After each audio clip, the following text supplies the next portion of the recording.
comes the, here comes the, here comes the. Y'all don't really want it like that. Here comes the, here comes the, here comes the. Y'all don't really want it like that. Here comes the, here comes the, here comes the. Y'all don't really want it like that. Here comes the, here comes the, here comes the. Y'all don't really want it like that. Here comes the, here comes the, here comes the. Y'all don't really want it like that.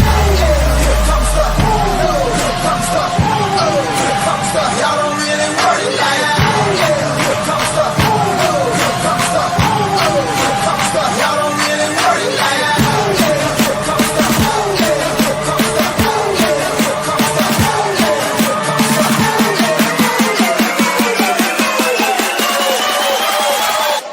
here comes the, here comes the, here comes the. Here comes the.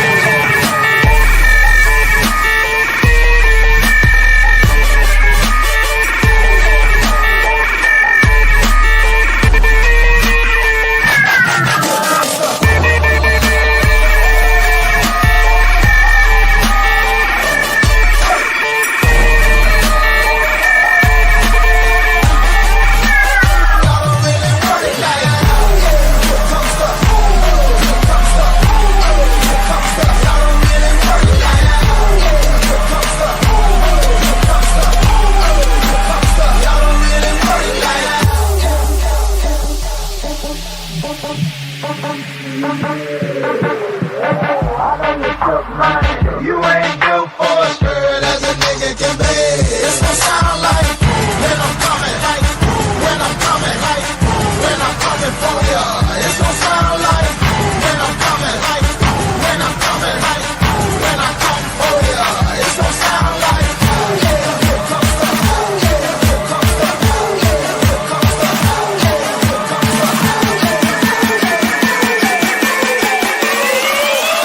Y'all don't really want it like that.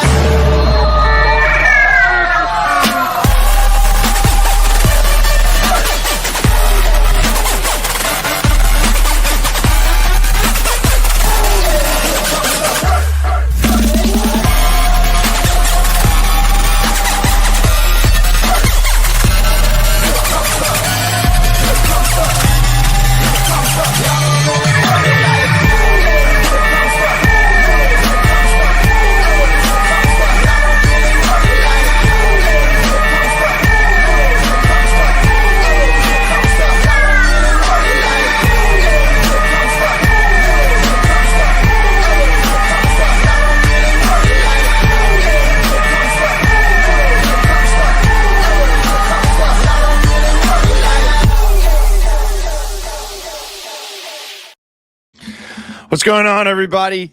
Happy week 17. Welcome to the Gridiron Gang right here on the Betting News Network. Excited to have you with us to finish off your weekend. A huge Sunday in front of us as we have week 17 of the NFL season. Got rocking and rolling yesterday with a couple games on the Saturday slate. But boys, just before we jump into talking about the beautiful week 17 slate we have in front of us, today is our last Gridiron Gang of 2025. The next one we will have will be in 2026. So I'll see you guys next year. Which will be dope. But we've had an awesome season with you guys talking the NFL. Thanks for stopping by right here on the network. Oh yeah, the boys are back. Let's go. That's Vsauce. That is Jess Sook, and that is Trizzy Betts. My name is Sweatpants Jesus. Hope you guys had a fantastic holiday. I haven't seen Triz since Christmas. Did you have a good Christmas, bud? Yeah, of course, man. Of course. It was a great day. Drank a lot of Hennessy. That makes Anybody give you Hennessy for Christmas? No, my mom bought me that sweet honey Hennessy Grinch shirt, and then when I got there, she had this. She bought the VSOP for me. So like, I guess you could say it, but I did ask her to like get it and like paid for it the other day, but I had forgot, so I bought my own.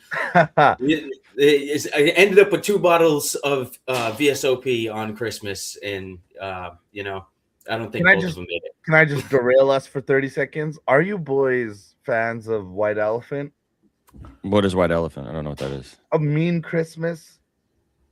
Is there a Christmas game where you can steal a gift? You guys like, so you show up to a party and you bring a gift that has a predetermined price limit, and then everyone slowly opens the gifts, and you have maybe 1 or 2 steals, and you go around the circle, and you open the gifts, and then you can also steal the gifts, and then also grown adults absolutely crash out.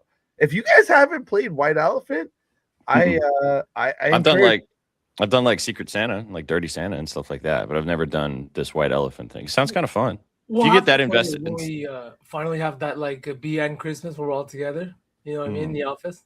When we'll have our office, we'll fight over a bottle of Hennessy probably. I mean, if that's on the table, then yeah, we might be fighting. We'll see. No, I've never heard of that. Why is it called White Elephant? Like that makes. I don't know the name, but I hope my sister's not watching. But I watched a grown adult. Sorry, Simran, if you're watching.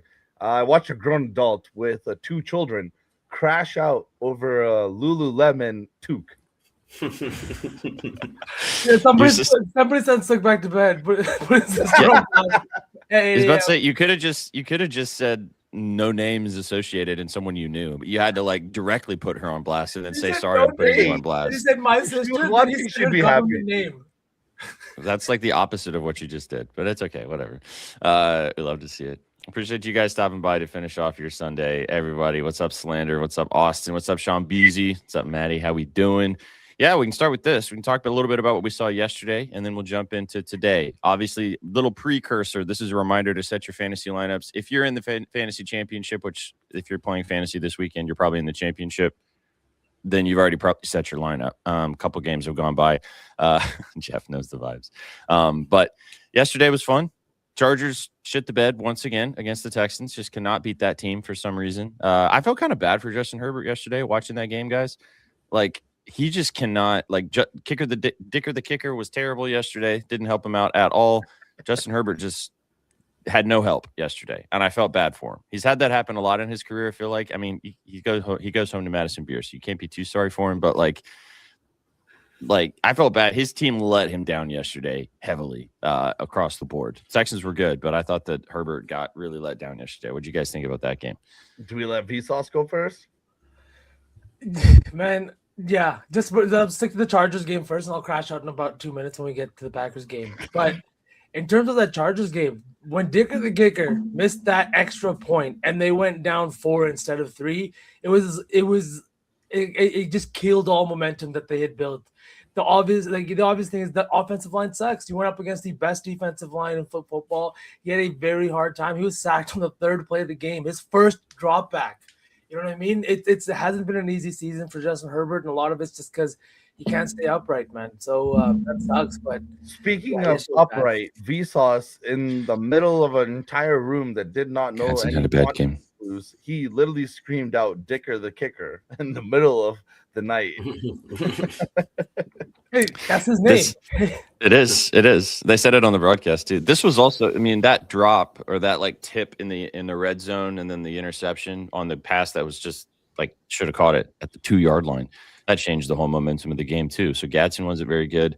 Again, I just felt like everybody was letting Herbert down left, right, and center. So is Malik Willis better than Jordan Love? So you're just going to skip straight to it, huh? You just don't want to talk about this Chargers game anymore? Looks in rare form this morning. Yeah, he is. And somebody get him like a blood alcohol test or something. Hey, man, don't worry. Yeah. The Bucs played today. The Cardinal might come calling quicker than he thinks.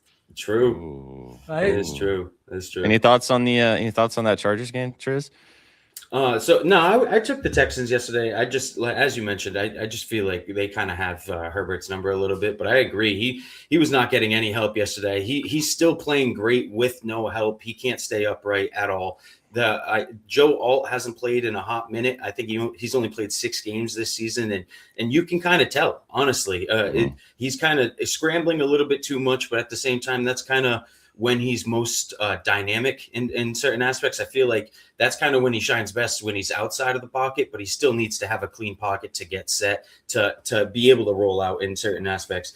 And somebody in chat mentioned that Gadsden drop was huge. That was so big, and he's been so clutch for them all year. So it's like he's still young. I'm pretty sure he is a rookie. So it's like kind of tough.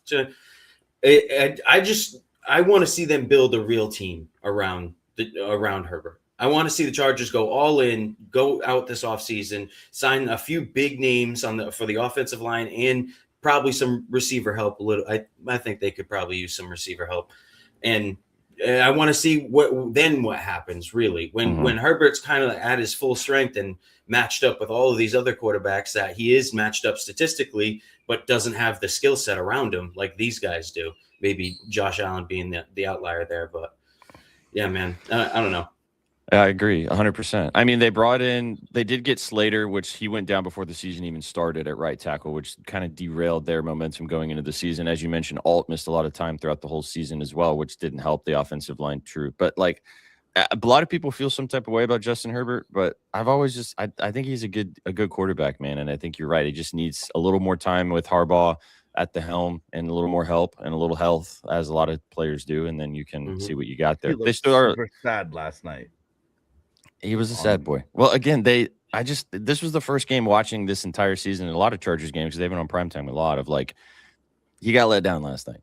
Like the kicking game was bad. That drop was bad. A couple of other plays, there's just guys just weren't making plays, and he was out there doing his damnedest, and it just didn't lead to anything.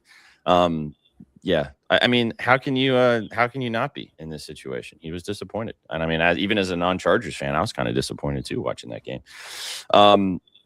Yeah, Sook did wake up and choose violence today. Absolutely, 100%. All right, now you can get to it, Mr. Violent Man. You're also muted. So Packers last night, Malik Willis and company did not get the job done.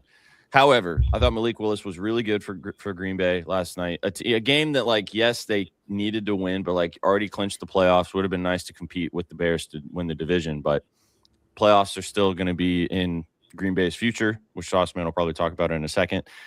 But they got run over by the King last night. There was straight up just a Derrick Henry vintage 200-yard performance game, record-setting night for Derrick Henry, and it also just proves that Todd Monken's an idiot. I don't know what in the hell he was doing over the last like month, and just not. You can't feed Derrick Henry 35 carries every single game, but like he needs to have 20 touches every single game at this point for this Baltimore team. And we saw last night what that looks like. So, VL, let you lead us off. I know your team lost last night. You're still going to make the playoffs, so that's fine. What are your kind of overall takeaways? Biggest concern for me was that run defense. Right, no Micah Parsons. We saw a lot of guys go down yesterday. I think 2 guys were carted off.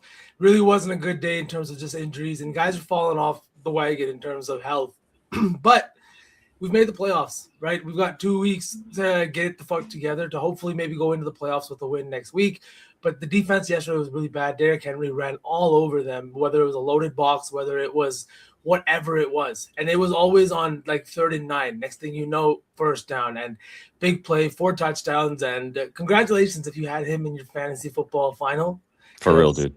Another 46. That's 46 from Kyle Pitts. And you got 46 from Puka Nacua, who I was on the short end of that stick, SPJ. Congrats. And now we've got Derrick Henry starting off the week with another 40-point banger, boys. That's just absolutely insane.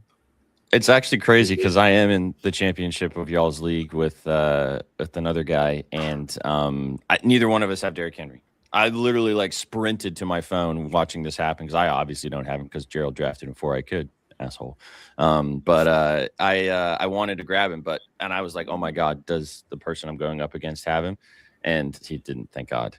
He has Bijan and Christian McCaffrey and a bunch of other dudes, so I got to worry about that today. But yeah, it was incredible, especially as a Derrick Henry fan. I know you were probably in shambles a little bit about it, but like, again, I wish I had my jersey with me in Florida because I would have totally done it and just worn it all day today with how awesome he was last night. If anybody had a doubt that Derrick Henry was going to be a Hall of Fame running back, last night put that doubt to bed. I mean, I didn't doubt it whatsoever, but there were still some naysayers out there, and I think last night cemented that as well. They also stay statistically alive in the playoffs.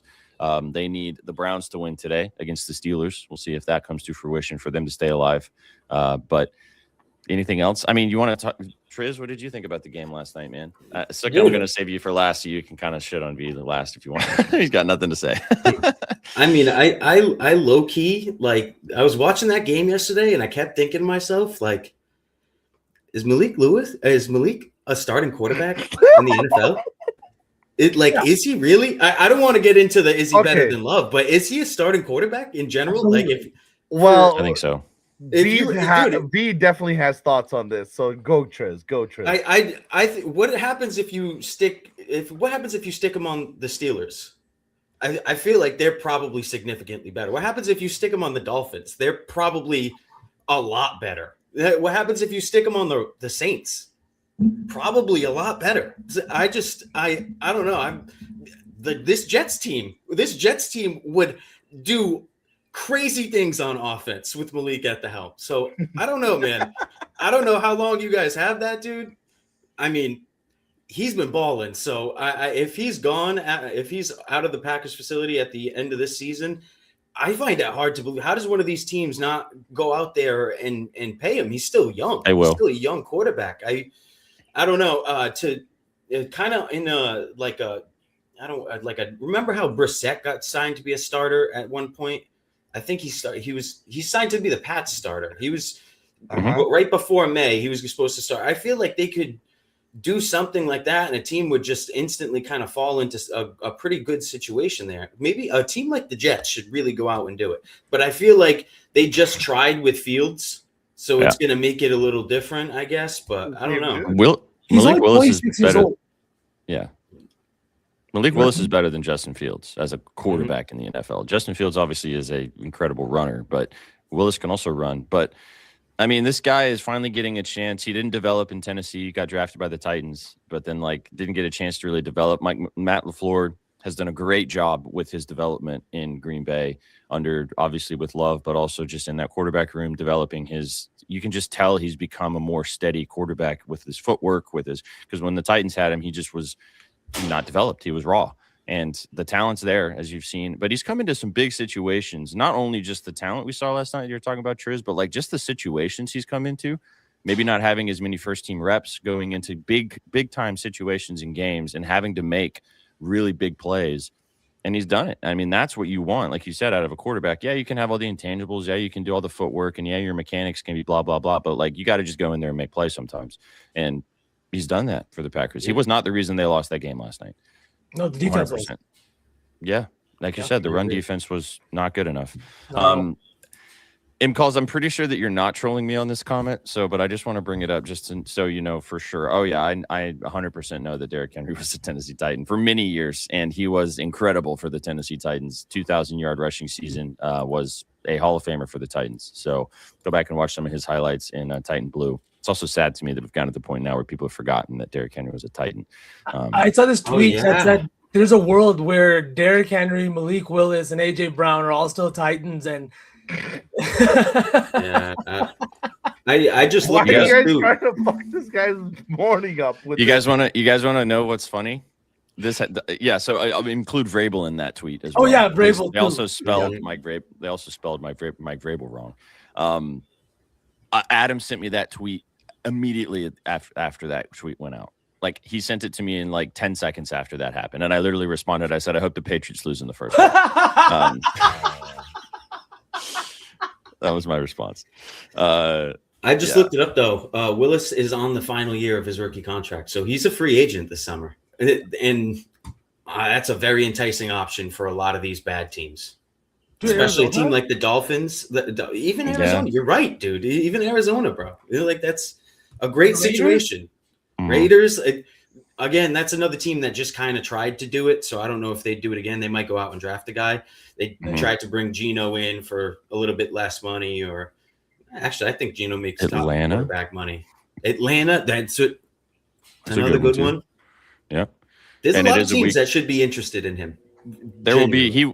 I think that is not a hot take at all. That when we get to week 1 next year, Malik Willis will be a starting quarterback for some team in the NFL. I will say for Atlanta, though, they've already paid a guy and drafted a guy. They can't fuck up and sign a guy. There's no way that can be their reality. Yes, that is true. That's why I think the Jets might draft a quarterback as well, just because they tried the Fields thing. So I don't know, try to take another backup, and I don't know. Their fan base already hates them, so I don't really think they could fuck up too much more. We're not entertaining unserious arguments about Malik Willis and Jordan Love. We're just not doing that. We're not having unserious conversations. Can I just say I am so happy that V is home, and I can feel his anger, his frustration, all of it in person. It's feeding my soul. Chat doesn't need help to see that live on the show. You get to see it live in person. But at least, again, as V has said, they are still going to make the playoffs. So the Packers will still get in the dance. And at the end of the day, all you got to do is just get in the dance. All right, let's turn the page, boys. We got a lot of games to talk about today. We could probably spend the rest of the show gabbing about whatever's going to happen for a lot of teams in the offseason. We'll have plenty of time to do that when we don't have active games in front of us. And we've got some massive games. Plus 390. That was nice. Fuck yeah. Please tell me, did you tap the 2+ button? You probably didn't, but no, I didn't. I mean, that was a hell of a call. You know what's funny? He told me to take the bet SPJ, but he told me to take Josh Giddey triple-double with it, so I didn't hit. Oh. Hey, did you make money on the bet, Sug? Yeah, I cashed out. Exactly. So then stop complaining, okay? Putting me on blast. He cashed out. That's why I lost, because he lost faith in the bet that we placed together while we were sitting there having drinks together. Imagine that doing to your boy. I asked him. You put your boy on blast this morning that you're on a show with, and you put your sister on blast. You might have to go in timeout for a minute. That's what I'm saying, man. I look at him. I'm like, Giddy's almost there. He's right there. I'm on a mean streak today, boys. Let's get into it. Let's get into it. If the Bucks lose, I may not see Sook for a week. All right, let's for real, man. All right, let's play Stutter Dud real quick. Let's fly through these real fast.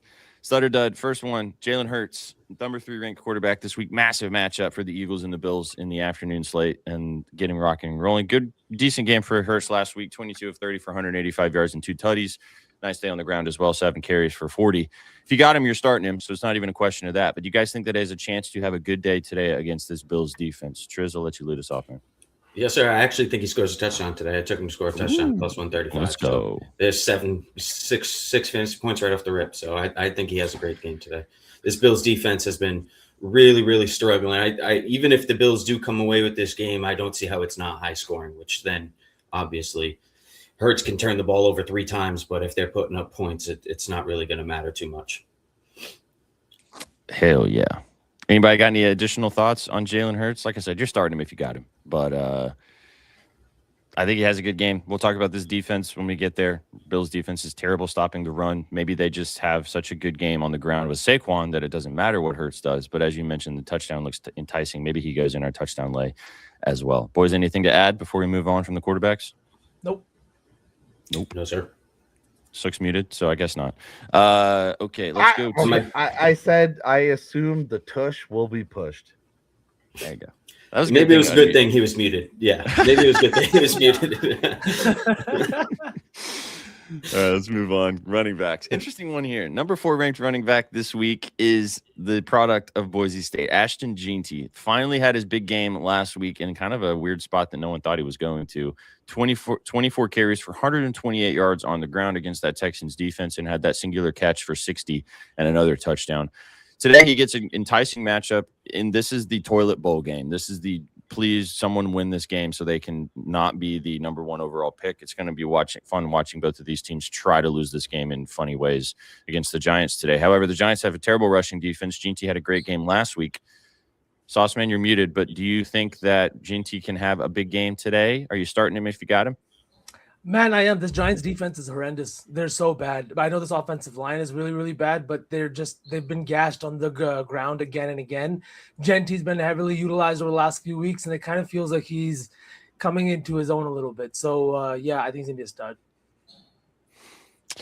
Hard to not think so.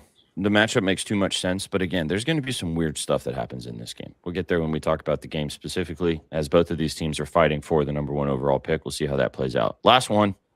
Wide receiver, Chris Olave. He was our starter dud last week, and boy, oh boy, was he a stud. Maybe he can have back-to-back weeks of the same thing. Number 4 ranked wide receiver this week, as well as his hookup with Tyler Shuck is looking very Shuck-tastic at the moment, taking on the Tennessee Titans today. Interesting game. We'll talk about it when we get there between the Titans and the Saints. 2 of the better teams over the last month of the season, interestingly enough.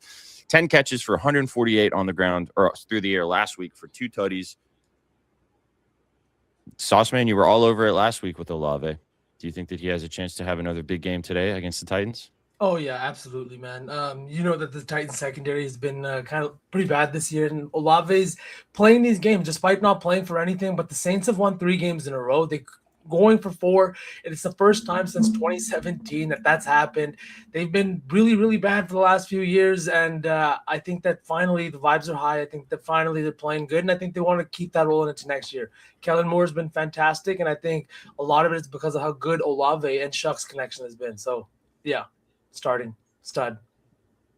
I like his touchdown too. I took his yards. We'll talk about that when we get there. I agree with you on everything you said. I think he has a chance to have a big day once again today against that Titans secondary. All right, guys, that was Stud or Dud. Go set your fantasy lineups, chat. If you haven't already, this is your last reminder. Go set them. You probably already set them because there's been 3 games already. And if you're in the championship, you've probably been pining to figure out what to do since Monday, as I am in one league. So fingers crossed. We'll see how it goes across the board. Let's jump into it, guys. Anything else to add in before we jump into these games? Should we dive? Wait, can I just respond to this? Yes, go for it. Tyler Warren lost me my fantasy chances last week, so I feel like I am inclined to tell you should probably start Taysom Hill. Just purely off of to help you get. Oh yeah. I had him against Eddie Pinheiro, and I was up 4 points, and I still lost. A kicker, tight end versus a kicker. Up 4 points and I still lost. It was pain. Yikes. That is just purely pain, dude. I'm really And sorry. Is this your big league? Yes, that was my big league. And what made it worse? What made it even worse was they played great. Rivers balled out. Just didn't hit Don't Warren. know where Warren was. Like, honestly, he might have won it for you too, Triz, if that interception doesn't happen there at the end, and if Philip Rivers doesn't miss him on the touchdown on the opening fucking drive. I My remember God. I remember we were talking about it that day too in our little group chat. Take the max unders. And V told me to take his unders, and I believe he went over his yards by like a yard. So I got cucked there too. It was a real rough night for me. That is Dewey heard enough. He said, "I'll start Taysom in your honor." So there you go. Probably scoring a touchdown anyway, but woof, dude, that's rough, man. I'm sorry.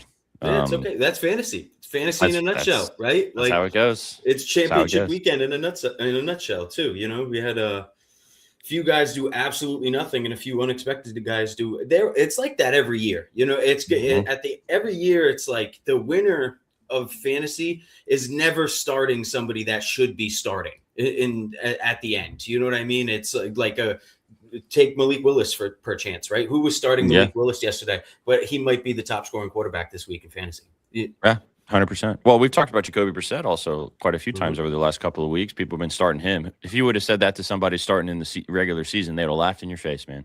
That Jacoby Brissett would carry you to the fantasy championship. I beat V last week, and he had like Josh Allen have a terrible game. I can't remember who the other guy that was a stud that just shit the bed last week as well. It happens, you know. Yeah, Judkins got hurt. Travion got hurt. Both of them left the game. So yeah, that was pain. I will say this: if you had the balls to start Malik Willis yesterday, you woke up pretty fucking happy. 30+ fantasy points. I mean, Jalen Hurts hasn't done that once this year. Could you imagine? How many points for the win? None. What? There are no points for the win, so. That's the point. All right, let's move on. Let's talk about these games. That's terrible. He was trying to dunk on you, and he didn't even understand the dunking, but then it just passed because it was terrible. Man. Terrible. Chat. Lock in, Suk. All right, let's get to it. In honor of you, Suk, let's start with this game. Dolphins taking on the Buccaneers. Quinn Ewers, week 2, starting for the Miami Dolphins. Bucs got to win. If the Bucs lose, they're out. They have to win this game, and then they have to hope that the Carolina Panthers lose this week as well. And then they have a showdown to possibly decide the NFC South next week against Carolina at home. But they got to get the job done this week first. Interesting game. Quinn Ewers obviously coming back in. The Dolphins have nothing to play for except just playing spoiler across the board. I don't know what to think about this game. It's hard to kind of feel like one of those situations where I don't want to fade the Bucs. I think they probably cover the 6. 6 feels like a lot of points. And this Bucs team has just been so fraudulent over the last month. So what do you guys feel about this game? Suk, as a fan, I'm sure I'll let you kind of start us off here before we jump into what we like in this game. But how you feeling? Probably nervous as hell, no? Oh yeah, you hit the nail on the head. I am definitely nervous. Like the under has hit in 4 of the last 5 Bucks road games. This offense was supposed to be moving and grooving, and it absolutely has not been doing that. So I'm actually very scared for this game. I don't know if we actually slip into the playoffs at all. We've been dealing with moving our OC around for the last few years. It seems like everyone gets a year and moves on, but I do think that this Bucks team, the scary thing is, and I want to know what you guys think, is that I think that the locker room has turned on the coaching staff. So I don't think, like, I actually didn't bet this game at all, exactly for that reason, because I have no idea what's going on. The one bet that I did have was the staff article play of Rashad White, his R&R over 28.5. I do think that is a little bit low, but besides that, I don't know if like I'm gonna run to bet anything in this Bucks game. Like, I need your guys' opinions. Like, what is going on with this team? You start 6-2, and now what's going on? Driz, what are you thinking? I think this line's a little sus, moving backwards as well. And I don't really know why. Quinn Ewers didn't really look like he was doing anything great last week. And I mean, this Bucks defense has been fried between injuries and just they're getting so many points scored on them. So I don't know. Maybe Quinn Ewers balls out today.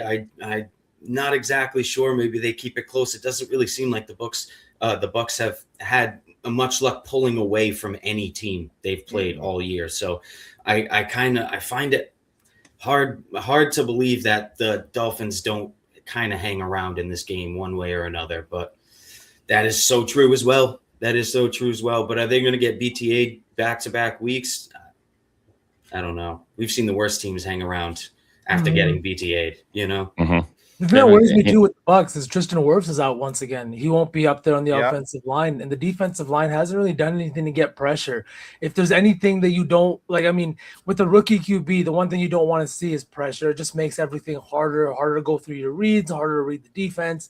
And this is a Bucks team that just hasn't been generating that, despite blitzing at a top 10 rate, and they just haven't generated pressure. I think if that's the case, Quinn Ewers might have a little bit of too much time in the pocket. Like, he's still got some weapons in Darren Waller. Jalen Waddle's been good. Malik Washington's played better over the last couple of weeks. And then Devon Achane's just an absolute fucking monster. But to go back to your point, V, with Wirfs out, Baker is a smaller size quarterback. That line is substantial, and he really does depend on Wirfs on that left side to take care of him. Whenever Wirfs is out, Baker definitely struggles. There's the line has moved. As you can see, it was 6 earlier this week. It has, as Triz was talking about, it's down to 4.5 now for the Dolphins and the Bucks. So we're looking at a little bit of movement there with that getting closer to less away from the touchdown and closer to the field goal. I took a prop earlier this week. I got a little bit of a higher line, but I'll just give you guys what the line is now. I took Greg Dulcich for 16.5 receiving yards, -110. You can get 15 plus at -125 if you don't want to pay the juice. He's hit this in every game he's played for the Dolphins this year, and he's gone well over it, like soared. 41, 46, and 46 in 3 straight games with being the second tight end two in this Dolphins offense. Quinn Ewers hit him last week for a couple catches for 46 yards. The Bucks struggled in the pass department, as you guys talked about. They also struggle with tight ends. So I think that this is just line's too low. I know Waller's been getting attention, and Waller is probably in a good spot once again here. But I like my mulleted hair amigo to get the job done and get 17 yards through the air. So any props in this game? Sook, I know your staff article play is in this one as well. You want to talk about that? So is V's. You guys both. Yeah, V, you sent me yours, and I was like, this guy burned the shit out of me last week. He's going to go off this week, man. But I'll let Sook go first, and I'll let you take us home. I actually took 2 guys that burned you last week, but we'll get there. Sorry, Sook. Yeah, I was going to say, though, I'll go first because V's dive on his guy is way deeper than mine. I just took the line because I thought it was a little bit too low. I do think that Grizzard has to figure out what's going on with this offense. So I took Rashad White over 20.5 rushing and receiving. I know Bucky is the feature back there, but they do like to see what they have with Rashad as well. So I just took it because I felt like the line was very, very comfortable, but I'm very excited to also hear what V has to say about my other boy. Yeah, man. Mike Evans. Mike Evans is that guy. And we've seen it over like the last couple of weeks. He's come back. He's had 21 targets in 2 weeks, despite not playing a full snap share in that first game. And honestly, maybe not a full one either in that last one. The guy's just been fantastic. Once he's on the field, Baker is going to him. The Dolphins are also 27th in pressure rate this year. And I think that, yes, even with Wirfs out, the Dolphins just haven't done a good job to get to opposing quarterbacks. If you give a guy like Baker time, he's going to go to his favorite target, and that's Mike. The other thing that I really saw with this one is that Miami's running a ton of too high defensive sets, and that's something Mike's just torched all year. He is 12th in the NFL in yards per route run and second in targets per route run against two-man high. And the targets per route run, we know, is because how much Baker favors him, right? And it's a defensive matchup that he should thrive against. I also just think that his size against a smaller cornerback crew in Miami is going to be something that he's able to use to his advantage. I like his yards, and I also like him to score again this week. I like this a lot. I was going to bet it again too because he burned me last week. But I didn't. So you can just he'll cash for you. He's going to have a massive day for sure. You might have to bet him. Maybe he's in the prop play. We'll see. You know what I mean? You might have to. All right now. Okay. Just to also remind you guys, our staff article is out. It came out yesterday. We actually fully did the math last night. Shout out Shaq. Shags did the math. I was going to wait until the end of the regular season to do the math, but Shags did the math yesterday. We are up almost 40 units on the staff article. If you tailed every single play from the staff article from week 1 to now, we have not had a losing week, and you'd be up almost 40 units. So that's how the staff article has been cooking. 120 wins, 72 losses, I think, is what we're looking at. Almost 38 units green. So let's try to do it again this week. Obviously, I apologize. It'd be 45 units if I got my act together. Hey, there are a couple on the squad that are one game under 500 at this point. But hey, man, it's okay. Nobody's too far like under 500 either. I will say that. You know what I mean? Like, Sook and Kate are 7 and 9. Mm-hmm. So like you it's guys not still like have a chance to go positive. Or even. Yep. Absolutely. Triz is still top of the king of the castle right now. V and I are shortly. V Adam and I are right behind you guys. The article is at bettingnews.com. It is our pinned tweet as well on Twitter. You guys can go read that. Bettingnews.com. One of the first articles on the top. Go to the NFL section.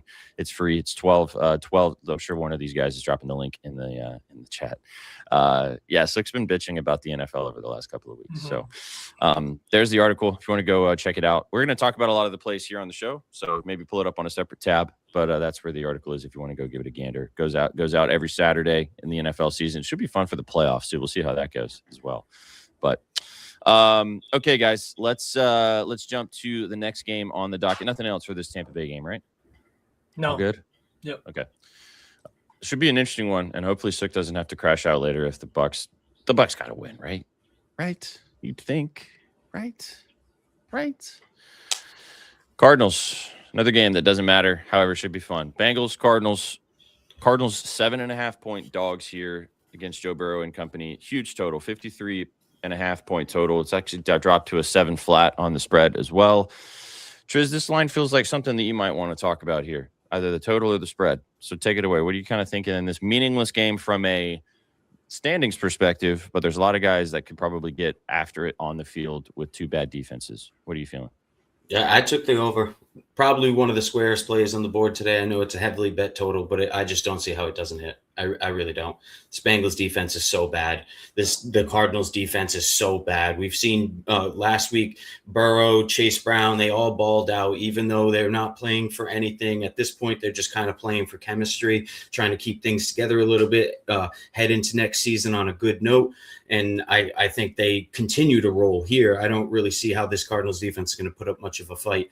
And on top of it, you have Jamar Chase coming out and saying he wants to get into the end zone. They're going to try to get him into the end zone. He hasn't scored since week 7. So just 3 Triz. Insane, right? Yeah, I took him 2+ today. I wouldn't be surprised if he scores 3 after seeing what Henry did yesterday. So I think he's going to have a really big game. I think there's just a bunch of points scored here.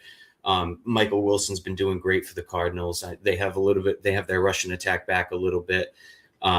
So yeah, I just, it's probably back and forth. Maybe the total hits because the Cardinals keep this within 7. I think that might be possible. I really do think they're going to trade touchdown for touchdown almost all game. I don't see how this game goes under. It's a square play, but it's one of those square plays where if it makes that much sense, how do you not take it? So I'm riding it. I'm with you, man. Just to talk about the other guy that burned SPJ and another play that if it makes sense, I'm going to take it. Trey McBride over 7.5 receptions. He is 9 receptions shy of the single season tight end record in receptions, mark set by Zach Ertz, I believe, in 2017. I think he's going to get there, right? This Cardinals team is playing with basically just incentive on the line. That's now it. Not cash incentive, but things like this, big moments. And I think Trey McBride is in line for that. And I think what's even more crazy to me is what would this season have looked like if Jacoby was starting from week 1 and this and these guys were allowed to play and thrive. And I think they're going to make the most of the last 2 weeks. I think McBride's had one of the best tight end seasons we've seen in recent memory. And I think the guy's just, he's a machine. He's so fucking good when he's out there. This is also a Bengals team that is dead last in yards allowed to tight ends, receptions allowed to tight ends. We've seen them get burned again and again. This is the team that gave up 3 touchdowns to 3 different tight ends when they played Pittsburgh. I mean, come on. It just feels like it has to be Trey McBride. So if it's going to make sense, Trizzy, like you said, I am going to take it. So I'm with you, dude. This is my staff article play. I got a great number on this. I took him at 71.5 earlier this week. It's up to over 80 plus. I think he has 100. Like you said, you covered all the different points of this. This is one of my favorite plays this week. I love Trey McBride here. 32nd in the NFL to receiving yards allowed to the tight end position. Would not be surprised if we look up and Trey McBride had a touchdown and 100 yards, maybe 2 touchdowns, something like that. So, yeah, I'm with you. Went straight back to him after he burned me last week. Nothing wrong with that whatsoever. Any other thoughts on this? I think the over might have to go into our sides and totals lay, purely off the fact that I think a lot of us need a lot of things in this game anyway, so we'd like for it to go over. That'd be dope. So we can circle back to that. Anything else you want to add on this kind of meaningless game except for just fun points perspective? I was saying this to Sook yesterday, and I know that Chase said he wants to be in the end zone, and they're probably going to do whatever they can. But the Bengals are in a very in a situation, you have 2 elite wide receivers, right? They're both really good. They're both really good when you get down to the red zone. And Joe Burrow is equally as good at getting both of them the ball. When you get down there and closer to the red zone is when I get worried. Jamar's likely to break off a big play at any time in the game. But it's just like the defense starts, shifting a little bit more attention to Jamar as you get there. And T is really just – Sook said this yesterday. Why, vultures are called vultures for a reason. Sometimes the defense just opens up to these guys and they're able to get in the end zone more than people would like. So, I was way smarter last night than I was this morning. Nicer too. That's also true. Ooh, some love for Gesicki as well. 2 touchdowns for. I mean, the whole thing with Chase at this point has gotten so public as well. I've seen a lot of people tweeting about it. Triz, it makes a lot of sense. It's one of those plays you just tail it, and if it hits, it hits great. If it doesn't, you just kind of chalk it up and move on. All right, let's move.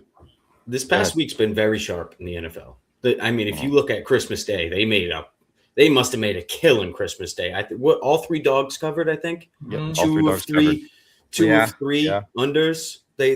Nobody's betting unders, especially on Christmas when you're all around family and nobody's going to bet the under. So they scooped that up in 2 games and all 3 dogs covered. And I'll tell you what, I don't know who was betting the Chiefs. Who was betting the Chiefs on Christmas? Yeah. And Lions money line had to be one of the biggest fucking parlay breakers that we've seen in a long time. Oh yeah, man. Yeah. Interesting. It was funny. I talked with Adam and Danny about this on Any Given Wager because Danny's still in Survivor. He made it through because he took the Eagles to next week. So shout out Danny. But he also said that in the Survivor League that Adam was talking about, I think the Circus Survivor League, 4 of those guys had to take the Vikings. They had to on the holiday games because it was one of those leagues you have to take games on the holiday games and you have to do the weekend games. And some of them had to take the Vikings because they had no other choice. And the Vikings won outright, which was crazy. So interesting stuff there. We can move on to this game. I don't know how much we're going to spend on this game. So I don't know. We can kind of keep it short and sweet maybe, but we'll see. Maybe you guys got more to say than I do. Patriots taking on the Jets. Jets got nothing to play for. Patriots obviously have a lot to play for with continuing to try to be the number 1 seed in the AFC, which is still in contention, even though the Broncos are looking spicy as well. Huge spread, 13.5 points. This is Adam's staff play. He took the Patriots and the points. He thinks he's going to BTA him today. Triz, it's your squad. Are you scared of the 13.5, or do you think that Drake May just whips the belt out and does the business to the Jets? I'm pretty sure it's belt. It's got to be belt. After dropping that game last week the way they did, it's got to be belt. They're coming back for a little bit for not for revenge, so to say. We've already kind of given this team the belt before, but now you see. I mean, is Cook starting again? I think he is, right? Let Brady cook. Yes, he is. Yeah, no, that's not going to happen. Look at the statistics of rookie quarterbacks, first year quarterbacks against the Patriots defenses. It's very low, and so I don't even think Pop needs to play. I don't think Booty needs to play. I still think this is probably going to be belt. You're getting Henderson back here as well, so probably just run the ball down their throats, kind of bleed out the clock. The only way I see this is going to feel like belt the whole time, but if they don't cover, it's because it's a low scoring game. That's what I feel. They're going to bleed a lot of clock today. It's a beautiful day in they're in New York? They're in MetLife, yeah. Yeah. I mean, it's really nice out here in Boston, so I can't imagine it's too different over there.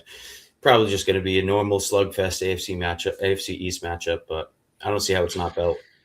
I'm scared of the backdoor cover here for Meemaw popping in, but it does feel like a 2 to 3 touchdown win for the Patriots with the Jets literally nothing to play for here. Anything else we want to add on this game, boys? I got nothing else to add here. I didn't even bet this game. I was just waiting for word on Pop Douglas if he's going to play or not. Just because I know Boute's not playing this year. Booty. I think that against man coverage, fantastic. I took him last week. Boute? I don't know. It's Booty. Just don't listen to Sook today. Yeah. Just figure out a way to mute Sook in your head and just. There you go. I found a way. That's how I'm going to do that. But Pop Douglas, if he does play, he's been torching man coverage this season, and then I think he's going to see an increased amount of snaps just because of the injuries in that Patriots wide receiver room. So maybe that's a look, but I thought we'd have his status by now. So maybe just avoid it, because if he's even a little bit wonky, he's a one-play guy. He might just go out there and then you see his ass on the bench. It was kind of unfortunate. This is more talking about the Patriots going into the playoffs, but Mac Hollins has gone on the IR, which kind of happened yesterday amid all the news stuff that happened. Him going on the IR for 4 weeks, so he's going to miss the first 2 rounds of the playoffs if they, get that to that point. Won't be able to play until the AFC Championship game if the Patriots get there. So unfortunate for him, he's been great for this team all season long. But we'll see how that plays out. I don't think it's going to matter today, but maybe the next week, maybe in the divisional round / the wild card round, depending on what happens with Mac and the Pats today. All right, let's move on. Let's go to the next game. This one has a lot on the line for both teams. Colts taking on the Jags. Texans winning yesterday, unfortunately, and I think that this is still correct. So correct me if I'm wrong here, boys. But the Texans winning yesterday eliminated the Colts from playoff contention. Yep. Pretty sure that was the situation on the line. So nothing to play for from the Colts, except for the fact that they can just ruin Jacksonville's possibility of being the top 3 seed. They can also ruin the Jags' possibility of being the AFC South champions because the Texans won yesterday as well.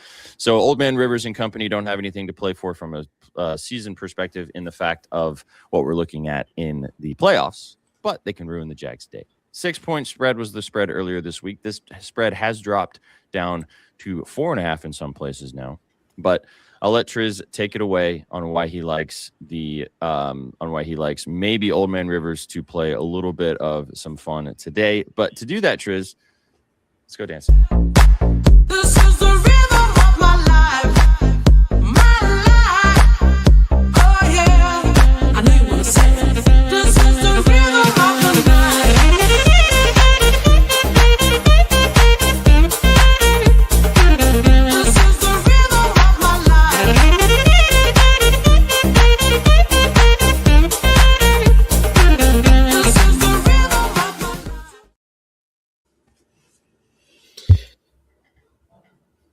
Go ahead, Triz. Get after it. Oh, my man. So I like the Colts today here. I think this is a perfect sell high spot on the Jags. This Jags team's won 7 in a row. Can we believe that? They've won 7 games in a row. And so we've seen some of the worse teams kind of hang around. The Texans actually, I believe they almost stole one from them. And on top of that, I remember when the Raiders almost stole one on them. So it's hard for me to believe after watching how Rivers played last week on primetime. It's hard for me to believe that the Jags are going to run away from this one. I think Old Man Rivers is probably going to keep this team hanging around. And it's just they're never going to. Maybe it looks like the Jags are in control the whole game, but I just don't think they're ever going to kind of pull away. We see this line down to 4.5. Jags coming off a huge win in Denver, kind of putting BTA against that team. How do they not put a BTA against this Colts team that, again, just got the belt on primetime? It's very short spread in those conditions there. So, again, I don't think I think this Jags team is a little too hot right now, and they're running into a divisional opponent here, especially having to travel to Indy, I believe. And yeah, they're traveling to Indy, playing in Indy. Now the Colts aren't playing for really anything. They're just going to try to go out there and ball out. So I really like the Colts on the spread here today. And I would not, maybe a little bit of a hot take, but I would not be surprised if they steal one here over the Jags and the AFC South gets a little interesting. Just to add a little bit, more to this and some incentive for the Colts, because I know they're not playing for too much, but really, this is Phillip Rivers. He's come back at 40 years old. I don't even know how old he is, but 45. He is 251 pass yards shy of Ben Roethlisberger for 5th all time in passing yards. That to me is something that is very much within distance. Not only because he might not play in Week 18, just with now them being eliminated, Riley Leonard coming back in and getting the start. Maybe in Week 18, it feels like one of those things just because of his age, the fact that they're not really playing for much. I think this is the week for him to try and go get this record. Last week, we saw him air it out again and again. He found Alec Pierce multiple times. I was looking at some receiving props. I know that Chef's staff play this week is Alec Pierce's receiving yards, and I like that a lot. Just basically for the sole reason I think Phillip Rivers is going to air it out, trying to get to 5th. Like, this isn't somebody going from 7th to 8th or 9th to 8th. This is you are top 5 in passing yards all time in the NFL, and he is in a very, very special position to be able to do this after a almost 8-9 year hiatus. I mean, I like it. 251 yards is what he needs. And I'm looking at the receivers more than I am his passing yards individually.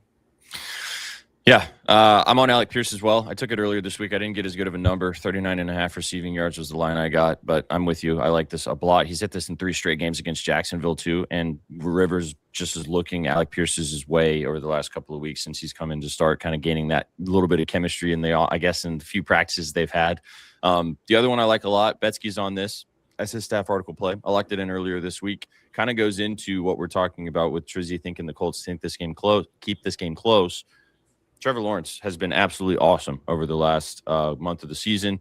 236.5 passing yards feels way too low for T-Law. Last 6 quarterbacks against the Colts secondary, 30th in the NFL to passing yards allowed, have gone over their passing yards. Brock Purdy, obviously the last one on Monday Night Football, torching the secondary. And I think that T-Law has a chance to do the same thing again today. But to wrap it up, as Triz said, Colts plus 5.5. That's his favorite play. He's been awesome. He's leading the staff article at 13-3.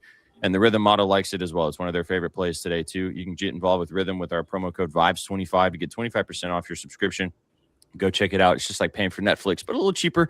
We're also going to be doing some really fun stuff in the new year with RITHMM as well, with some NBA action, also some college basketball. The boys at Up Your Units are going to be doing some stuff. They're going to be dancing on Up Your Units as well with the RITHMM model. So go get involved with RITHMM. Get 25% off your sub. Check it out. Build the models that you want. Madison Beer's not there, Chad. I'm sorry. But this is the type of model that you can use on your phone and you'll like. I promise. Go check it out and get involved. Anything else in this game you want to mention? I think there's could be a lot of props in this one, like you said. I kind of like the over, too. I did take BTJ. I took Brian Thomas Jr. touchdown. Plus 195. Let's go. I like him to get in today. He's kind of getting a little bit more involved, kind of coming back into his form, like the BTJ that we saw. So I like him to get in. Oh, yeah. I like that. I also like Jacoby Myers' yards. He's been really, really good, and they've been utilizing him in so many different ways. Colts have also been very, very bad against the pass, and especially in the slot. Myers has been doing crazy work out of that spot, and I think the connection him and Trevor Lawrence have built the kind of led to a lot of these wins, especially with BTJ missing time. I also have him on my fantasy team, although it's in the league that doesn't really matter, so it doesn't matter too much. So it doesn't. But he also has had spectacular games against the Colts, like 3 straight against the Colts. He's gone over 80 receiving yards, even though Jacoby Meyer is now in the lineup and it's a little different, the target share and stuff too. But yeah, stick around, man. We're talking through every single game, so keep rocking and rolling. We're getting after it. Anything else on this Colts game? So do you have anything to add for this game?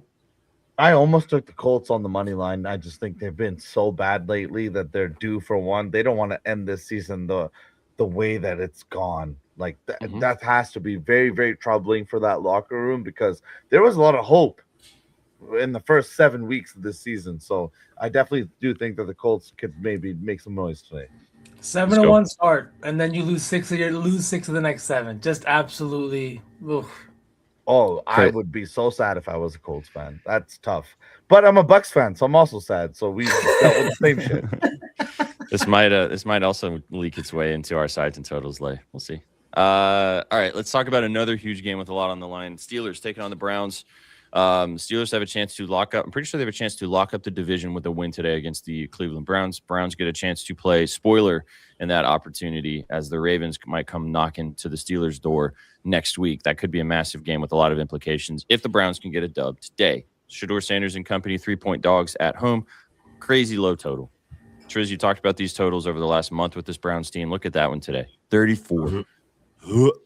35.5, so it's up a point, but still so low. Interesting game, man. This spread makes no sense to me, which makes me feel like that it's just, I don't know, it's got a trap written all over it. Shags took the Steelers in this points in his staff article play. I lean that direction pretty heavily too, but I don't know, man. It just feels fishy. I got nothing in this game. Triz, talk about the line. What do you think about the line here? Most bet spread today. Pittsburgh Steelers -3. Lines moved to 4.5 now.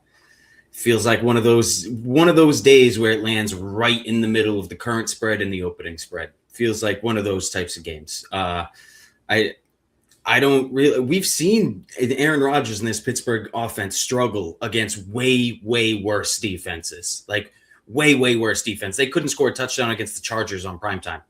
Do we remember that? That was less than a month ago, maybe.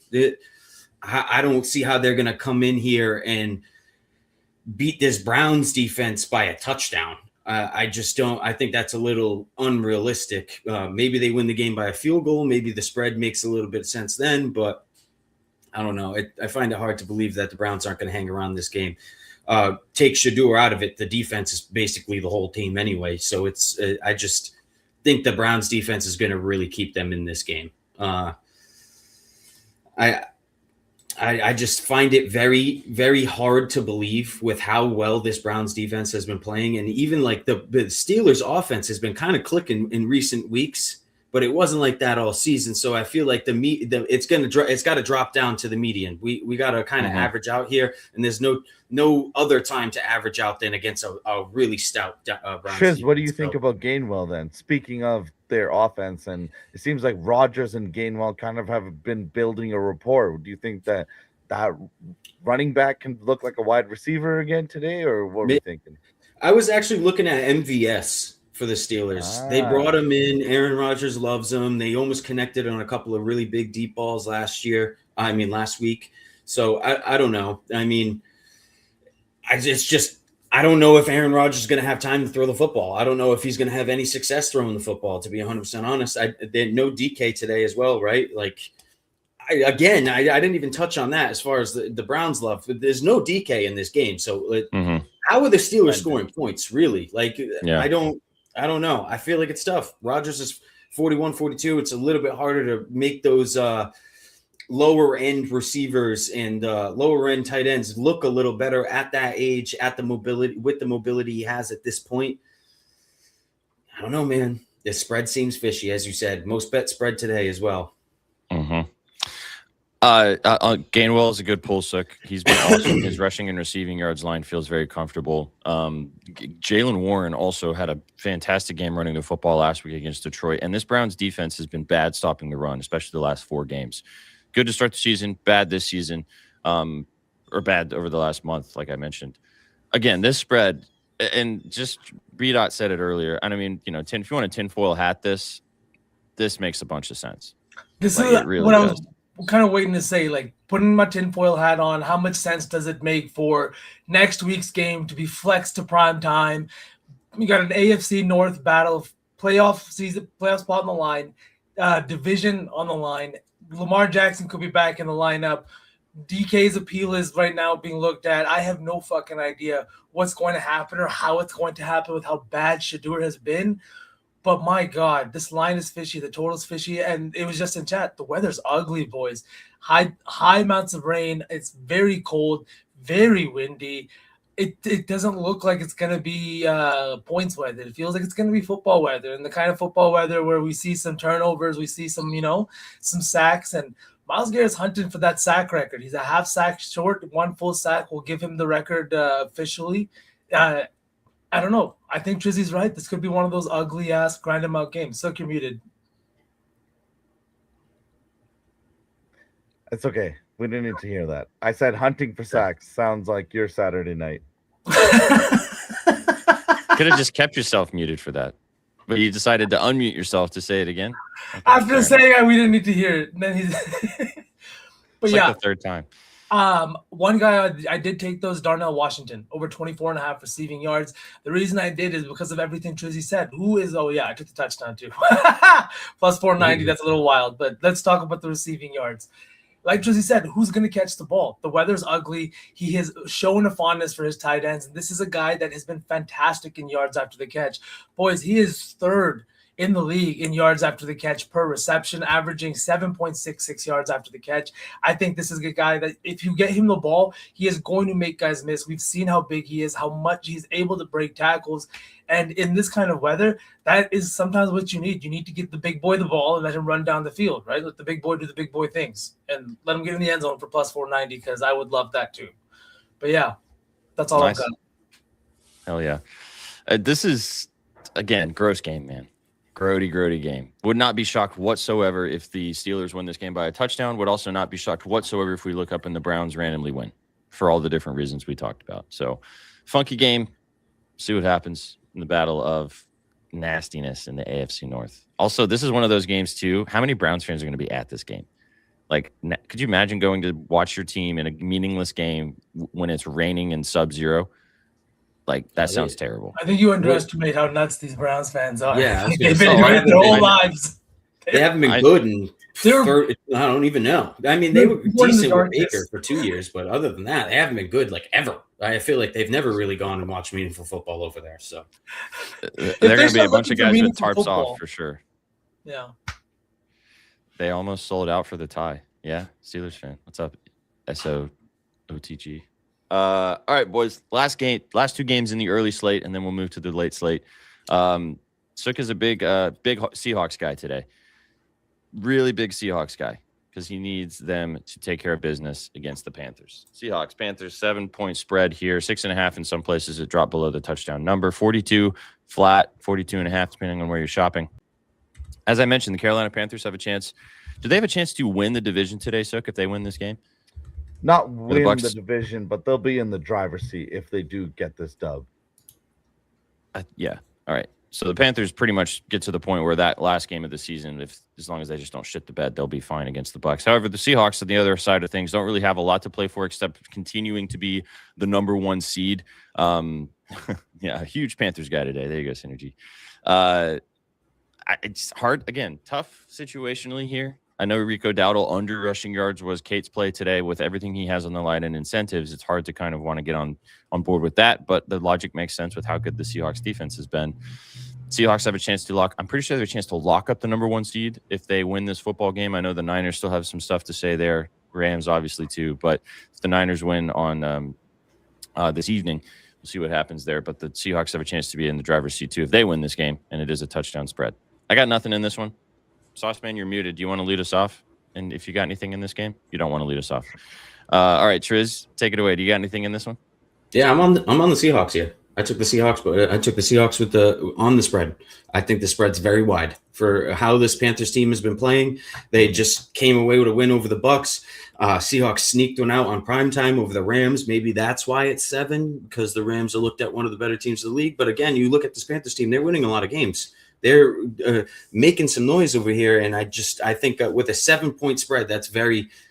It's a lot of points, and especially going to Carolina 7. So that means if this game was in Seattle, it's a 10-point spread. I feel like that's kind of crazy. So I'm gonna kind of lean with the Seahawks here. I think the books kind of know something. I think the Seahawks kind of put BTA here. I mean, last week they were the underdog, they won, but against the Colts they could not cover.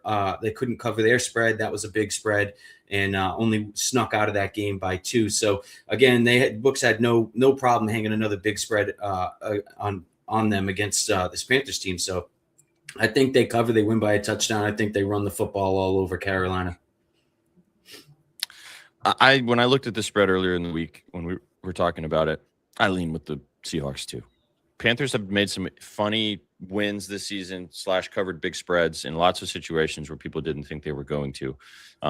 But this feels like a spot where the Seahawks might come out and give them the business. Colby is also on the Panthers plus the points for his staff article play. Wouldn't be surprised whatsoever if they lose by 7 and covers.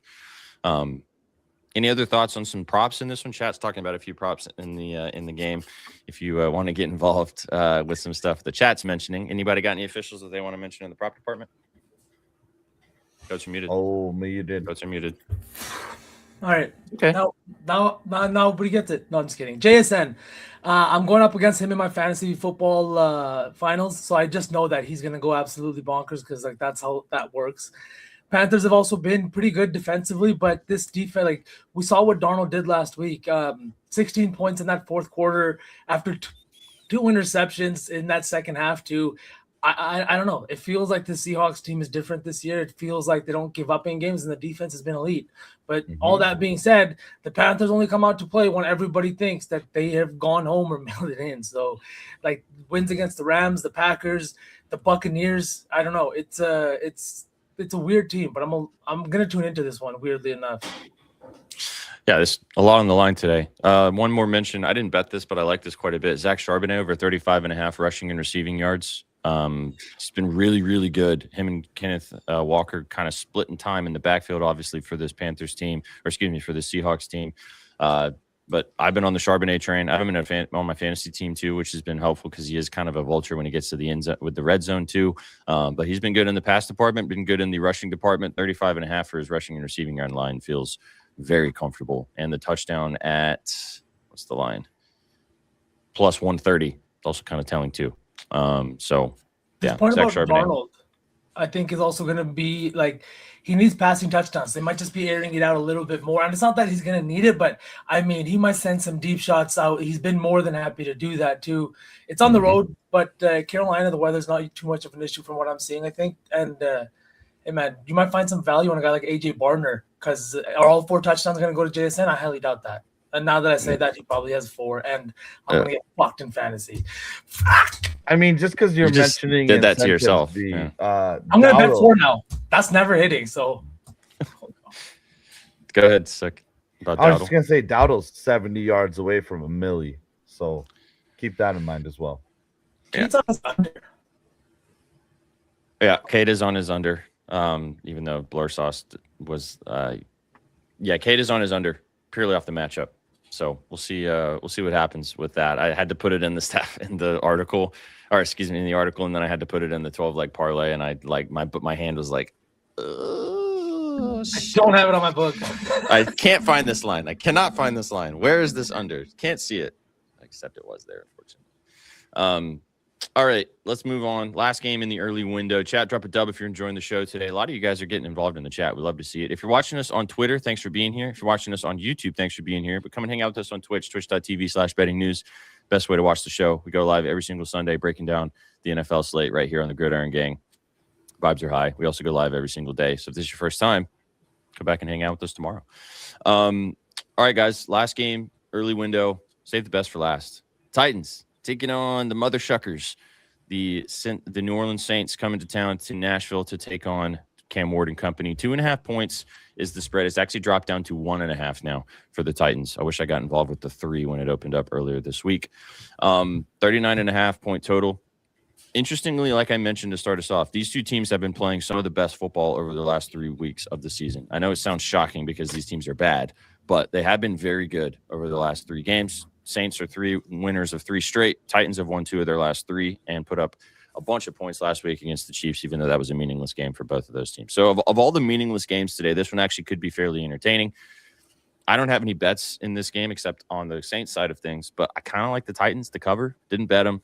I have a Titans hat on. I'm a fan of this team, so I'm not going to tell you guys to bet them specifically, but I like the 2.5 earlier this week. I didn't lock it in specifically. Probably going to let it alone now since it's 1.5 now, but I think the Titans can win this game outright. The reason I'm just a little bit hesitant on that, SPJ, is because I think get losing. I think that the Saints are just vibing. You know what I mean? They've already won 3 games in a row. This could be their 4th. It could be the first time they've done it since 2017. Like I said, Shuck's been good. Olave's been good. And just because the Titans have more, like they would be in a better position. They're looking for a new head coach in this offseason anyways. And there's a bunch of 3-win teams right now and a Browns team that's sitting on a short spread. So you guys could end up with a much better draft pick than expected. On the other side, though, I was looking at Juwan Johnson.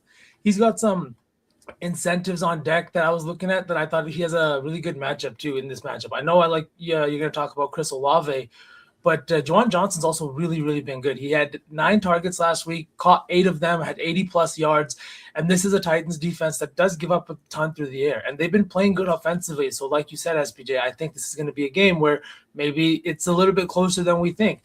The end line at 46.5, and 22nd in pass yards allowed for the Titans. He had 9 targets, 8 catches for 89 yards. He's been really good, and he's 67 yards shy of another $250,000 bonus.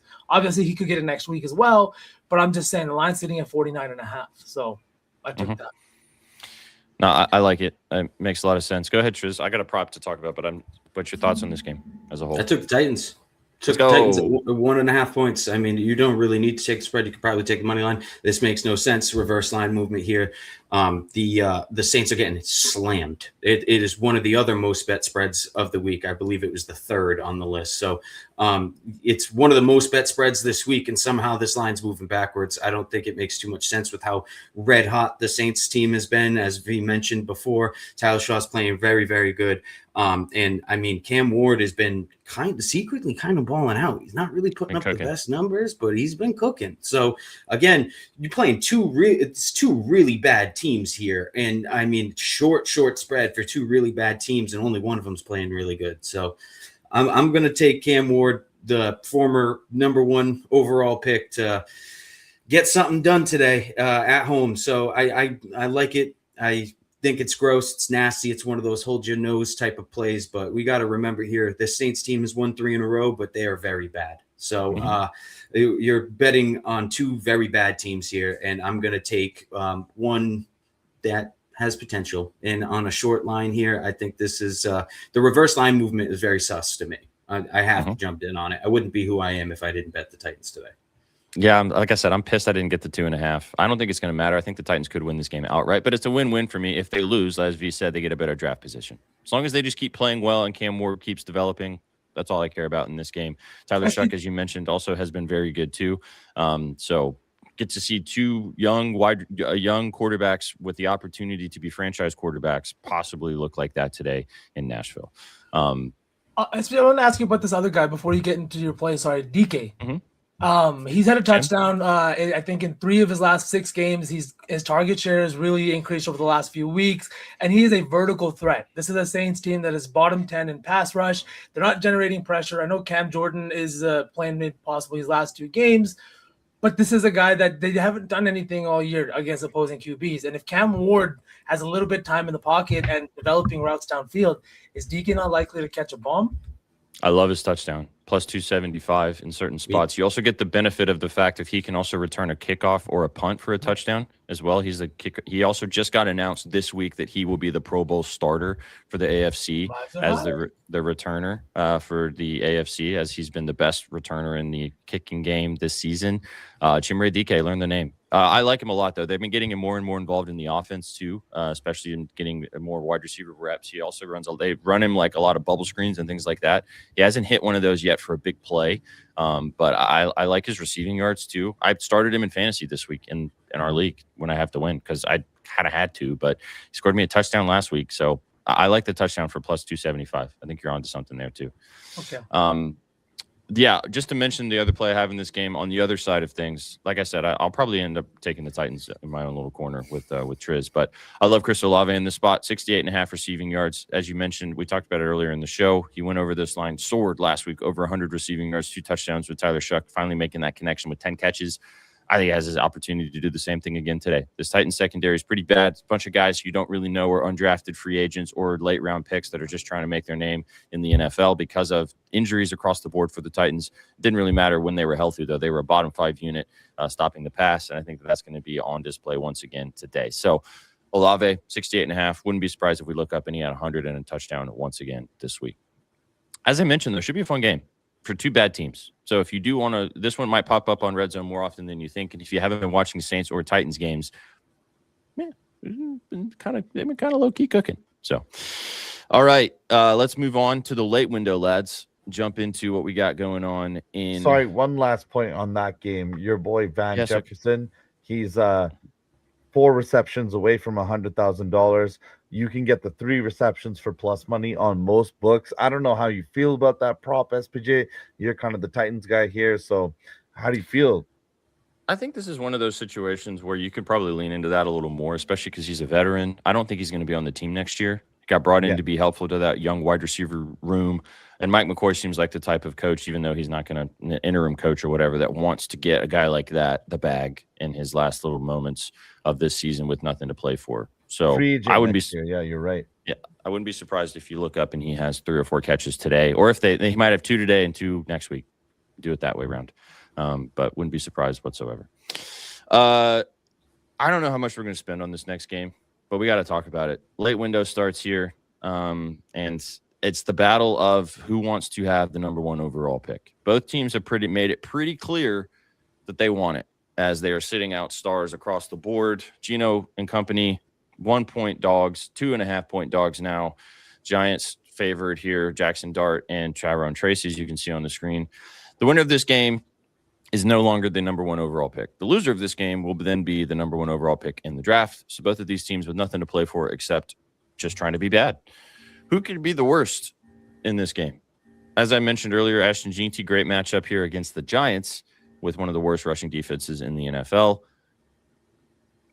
Guys, I mean, Max Crosby's not playing. It's looking like Max Crosby's also pissed off he's not playing in this game, so he might be leaving the Raiders in the offseason. Maybe that's just some news bullshit, but he was mad that they sat him out, even though he is going to get some sort of knee surgery. So he did actually need some sort of surgery, but he was pissed that they didn't let him play in this game. I got nothing. Probably don't even I hope this game just goes away and nothing happens. But yeah, no Brock Bowers. They've shut him down too for the rest of the year. Multiple offensive linemen have been shut down for the New York Giants as well. It's like this entire week was just a tit for tat. Who are you going to sit? I'll do you one better. And I really don't even know who's going to be playing. I was surprised Jeanty was going to be active for this game. I guess he's a rookie and, he's got maybe some awards on the line and things like that. But yeah, I'm with you, SPJ. I have no clue where to go with this one. To me, it seems like the Raiders are really trying to lose this game. Mm-hmm. Gino might be playing, but with sitting Crosby and just some of the stuff that sitting Bowers, shutting him down for it does not seem like they're trying to win anymore. Whereas I can't trust that Jackson Dart and Tyrone Tracy and Wan'Dale Robinson, the way that they've been kind of clicking over there. I can't trust that they're willing to not win this game. I feel like it would mean more to them to get a few wins to go into next season. I don't think the Giants care that much about the draft pick. They have their quarterback. They have a great wide receiver.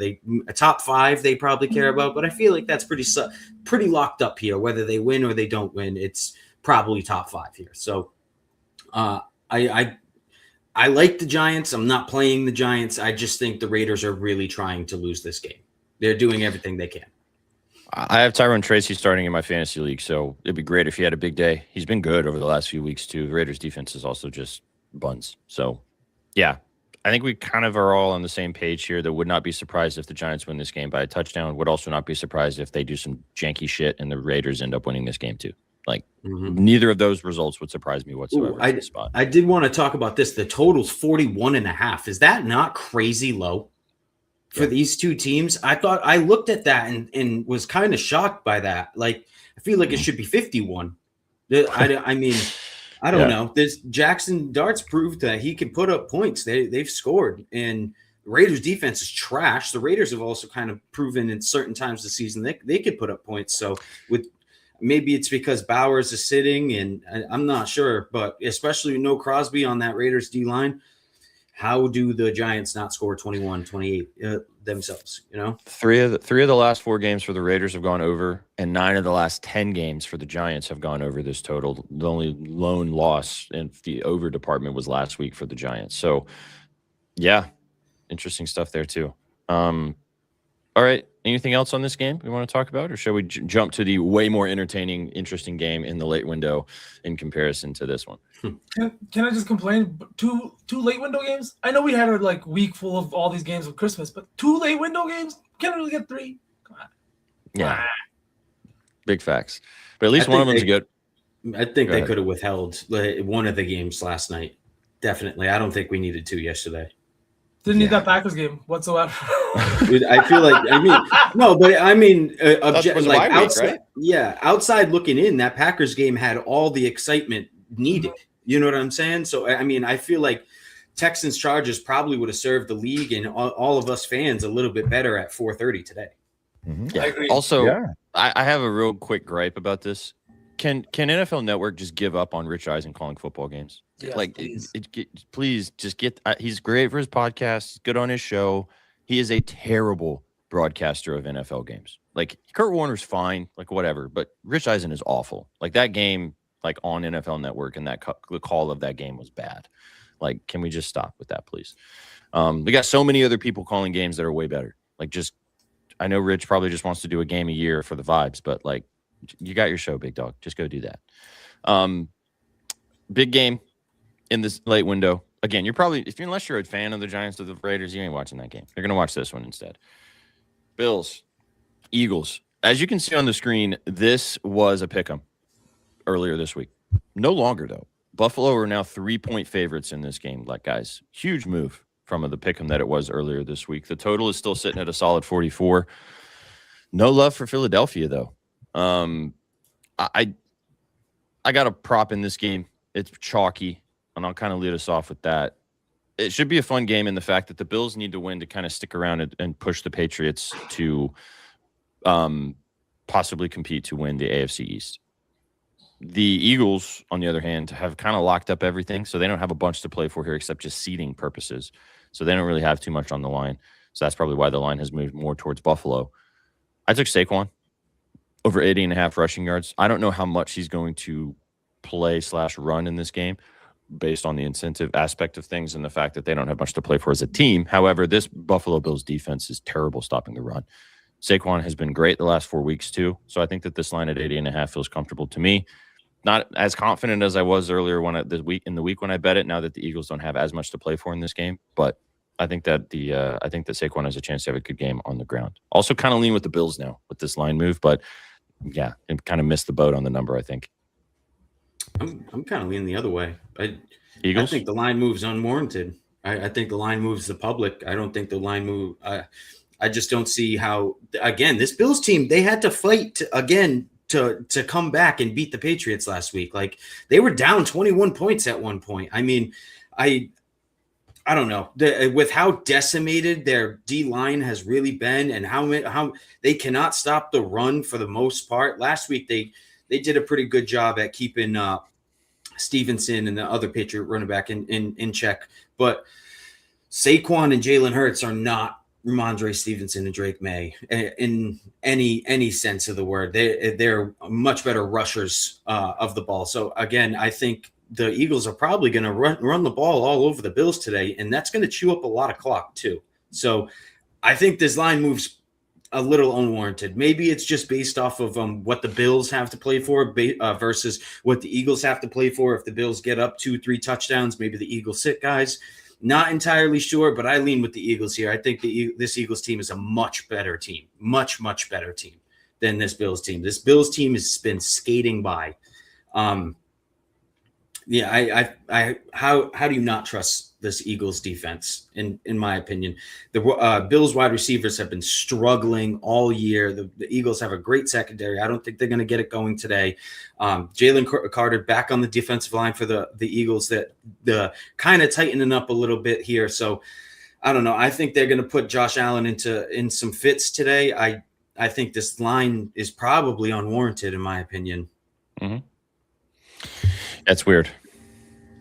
Yeah, I don't know, man. I couldn't decide. The Eagles' offensive line and their issues have given me a little bit give me some pause.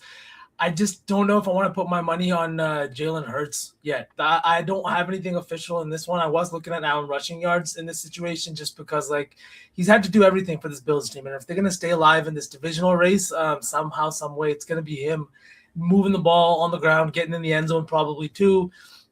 We talked about the Khalil Shakir incentives as well. I know he needs one touchdown for a pretty big payday, some yards. I think Dawson Knox is another underrated one. He needs one catch, I think, for a big bonus and one touchdown for another big bonus. He dropped one last week, literally in the end zone, that would have cashed him out, and I'm sure this might be the week. I'm not saying they're going to try to force feed him, but they love to go to the tight ends. They love to do that near the red zone, and I think that this is another situation where maybe – the backup tight end. They run a ton of 3 tight end sets. Not as much as the Steelers will, but still quite a pretty high number. Mm-hmm. Michael Mayer was mentioned just for Ron in the chat. Danny actually bet that earlier this week, Ron, so he's with you on that one to go back to that game. But, yeah, this line, the spread feels weird, man. Like, it just feels funky. Now that the pick 'em made sense. Now that it's 3, it's just wild. I wanted to add, you're getting the Eagles in a sharp spot. When does that ever happen? Sure. Yeah. Sure. Right? Yeah. How do you not feel comfortable taking the Eagles in the sharp spot with points? You can get a field goal. Yeah. Yep. 2 late window games. Weird. That's it. That's the late window. We can touch on Sunday Night Football. I don't have any bets yet. Probably have something a little bit later, but we can maybe touch on it if you guys have something right now. Huge game. 49ers taking on the Bears. Bears locked up the division last night. Where's Danny? Danny in the chat? But Niners have a lot to play for. Still can compete to win the NFC West. Also are competing to possibly still be the number 1 overall seed. Apparently, George Kittle's probably not going to play in this game. I saw some reports from Adam Schefter earlier that he's most likely going to miss this game, which is unfortunate because he loves playing against the Bears. So that's unfortunate for Niners fans. But the Niners have been in these situations all season long where guys have sat out, guys have missed games, their defenses missed games, et cetera, and it hasn't mattered. And the line is kind of starting to speak that direction too. As you can see, it was earlier at 3. Now it's 3.5. So Vegas likes the hook now too. You're getting the 3 and the half a point as well. Feels like Niners, boys. I don't know, man. I haven't bet it yet, but I think the Niners might win by a touchdown or more here. I took a touchdown in this game. I took Luther Burden to score a touchdown. The Green Book is offering that King of the End Zone bet too. I used it on that. This is a guy that hasn't scored since September. Rome Odunze is out, so obviously the number is going to be a little lower, but it's still incredibly low. I got it at plus 215. It might be plus 220 now, whatever the case is. I think this is a very skilled player. This kid's very athletic. He can go and get the deep ball, and we just saw the San Fran defense kind of torched by Old Man Rivers. So I think Caleb and him could definitely connect on a long play here, and I think the line's a little low, even with Odunze being out and him being the number 2 option over there. He hasn't scored since September, so I'm going to take him today, plus 215 tonight. I might even sprinkle the first touchdown or try to get a little sharp with it in that way, but I think he gets in the end zone tonight. And I liked the over here as well. I thought there was going to be a lot of points. But I saw some reverse line movement on this morning. It seems like the over is getting a lot of love. And on every book, every split I can see, it's been getting hammered. It has over 90% of the handle, over 80% of the bets on everywhere I can check. And the line actually moved down a point today. So I kind of sussed me out. Maybe it's a little primetime slugfest in certain aspects. 52 is a lot of points to begin with. I would not be surprised if this is 24-21 game, still very exciting, but just not sneaking over that 52. So yeah, I like that. Yeah, I think this is also a team that gives up a ton of big plays in San Francisco because of the lack of a pass rush. I think Luther Burden is a guy that they have shown he is more than happy to stretch the ball vertically. They've even whipped out some things like flea flickers to get this guy open downfield. So I wouldn't be surprised if we see something like that, with the vibes very, very much high in Chicago right now. Not only did the Lions playing like shit, but the Packers lost last night. They locked up the division. And Ben Johnson's a freak. We talk about this all the time with the Lions and how they used to game plan. It's like, yo, why don't you keep this in your bag for the playoffs, right? Because Ben Johnson's a sicko and he's got a ton in his bag, I guess. But disgruntledly, I think maybe, we see some of that tonight. I do think, though, I lean with the Niners on the money line.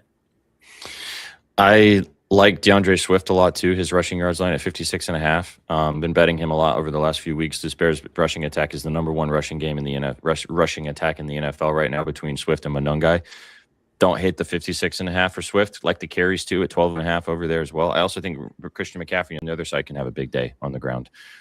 So as you mentioned, Triz, could be one of those games where it doesn't go over the total, but there's still a lot of points and exciting stuff happening tonight in San Francisco. So be on the lookout on the timeline for some more action. You can go to bettingnews.com to read more about this game later tonight. Well, I'll probably be posting some fun stuff as well in association to this game to take us home and tuck us in on Twitter. All right, boys. Week 17. I'm trying to cook. That Giants line's up to 3. Wow. I think that's 2 points today? Yeah. That's crazy. That is nuts. That's crazy. The Colts line's down to 3.5 too. So GG's 2.5 points. Yeah. 2 points of CLV. You can chalk that one up. Yeah, that sounds like that's a 4-point game right there. Yeah, I already won, right? I already won 2 points of CLV. 100%. Because CLV matters the most, dude. Yeah, it matters so much. CLV Warriors. All right, let's cook. So, chat, as we have been doing, we'll do 3 different lays today. We'll do a sides and total lay. We'll do kind of our favorite prop lay, and then we'll do some tutties for you guys. Coming off last week, banging our touchdown parlay last week, plus 3,500. Let's finish off the year. Finally got one through the hoop. Yes, sir. Yes, sir. Finally got one. You guys wanted to do 3 legs last week. Lame. I jumped up and down when Hunter Henry scored that touchdown. Me too. Awesome shit, man. All right, let's do it again this week. Sides and totals. Let's start us there. Do we want to roll with the Colts? Buy it up to the 5.5. We got to take the staff play, right? Or no, not this week. You want us to avoid it? No, we can take it. I mean, I kind of sold last week, but I mean, shit, I'm 13-3. Nobody's perfect, but I really like the Colts this week. I liked them at 5.5. At 3.5, I'm a tad scared, but maybe Sharps just agree with me. It's not like much money is really coming in on them, if we're being honest here. So let's take the 5.5. Buy the 5.5. I like that better than the 4.5. So let's take that. All right, so Colts plus 5.5. I really like that Arizona Cincinnati over. Yeah, you guys down to roll with points there? I just think it's points. Points. Okay. Do you guys want to put the Titans in here? I love the Titans. Yeah. I love the Titans.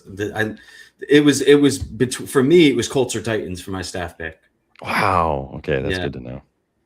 I'm going to buy the Titans to 2.5 though, which is where it was originally. Are you guys good with that? Yeah.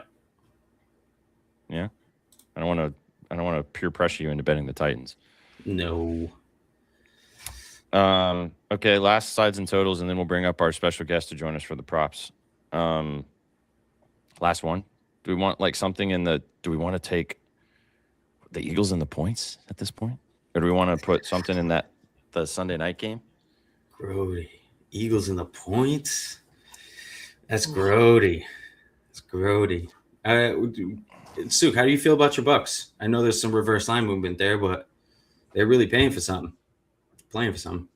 No? They're playing for something, but have they actually been playing the last few weeks for real? The money, I would only feel comfortable on the money line, and it's like minus 250. So it doesn't really move the needle.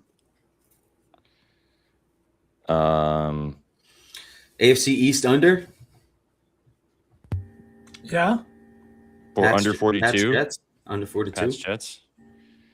I kind of like that too. Yeah. Or this, actually, you know what? What about the Seahawks? To BTA. Oh, I did like the Seahawks. Yeah, Seahawks by 7. Panthers. Yep, 6.5. I Sure. see that. Seahawks 6.5. All right, so those 4 legs of Colts plus 5.5, the over in the Cincinnati Cardinals game, 53.5, Titans plus 2.5, and then the Seahawks minus 6.5, plus 1,000. Comfy? Perfect. Yep. Yep. That's perfect. Okay. I'll read it one more time, chat. You can tell if you want to. Obviously, we'll do 2 more legs, so pick which ones you like the best. Cook your own as always as well. Have some fun. Colts plus 5.5. The over in the Cardinals-Bengals game, 53.5 is the line. We got Titans plus 2.5, and then the Seahawks minus 6.5. Bing bong. Okay. Sides and totals. Let's go to props, and let's bring up Chef T. Chef Ray. What's up, Goats? man? Hey, brother. How you doing? Good. How are you? Good. Happy Sunday. Happy Sunday. Welcome. We've gone through all the games already, so we're in the cooking portion. What's your couple favorite props before we jump into talking about the props? Hold on. Sorry, hold on. Oh, okay. We'll talk about our props then. Sauce Man, I'll let you lead us off. What do you want in here? You want Evans? You want to be like Mike? Yeah. Let's give me Mike Evans. Okay. Mr. Mike. Oh, Lord. Bicycle. Mike Evans. We also could maybe take his touchdown. Double dip on him. I like that too. We could also 16. do you guys want to take Trey McBride here, Yeah. receptions, and then That say was- Mike with delay. No, let's do we can do Mike on both. He can just score a touchdown and hit his yards. Cool. I was gonna say let's do McBride yards.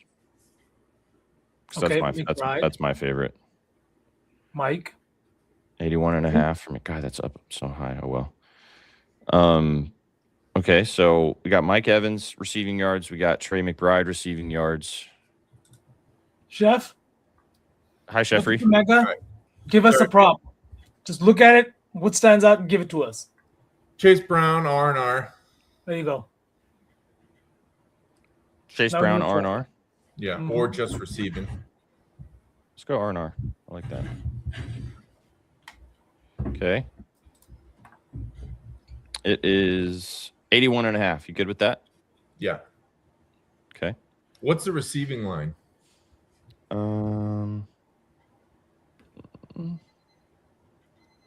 21.5. Let's do that. Okay. Chase Brown, 21.5 receiving yards. Yeah. Should we Okay. sweat out Juwan Johnson? I don't hate do that that. either. He's been playing so good. Him or Olave? I'm down for either of those.